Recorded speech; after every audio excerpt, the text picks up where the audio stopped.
Friend, இப்போ வந்து அடுப்பில்லாத கைரசம் நம்ம வைக்க போகிறோம்.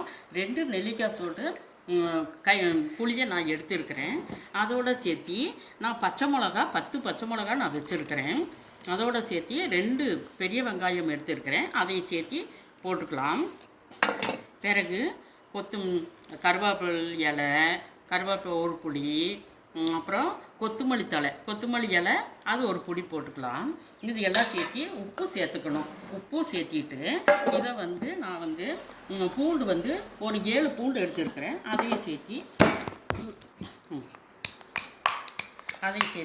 நல்லபடி ஒன்றா ரெண்டா நல்லா தட்டிக்கணும். அதையும் சேர்த்து நல்லா கஞ்சியே நல்லா கரைக்கணும். அடுப்பில் வைக்கக்கூடாது. இது செஞ்சு கைரசத்தை சாப்பிட்டோம்னா உடனே ஜீரணமாயிரும். சூப்பராக இருக்கும். வாங்க சாப்பிட்டுக்கலாம். கைரசம் எப்படி இருக்குதுன்னு சொல்லி நான் பார்க்குறேன்.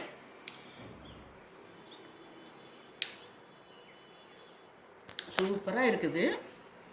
ஹலோ ஃப்ரெண்ட், இதே மாதிரி நீங்களும் செஞ்சு பாருங்கள். வாங்க சாப்பிடுங்க.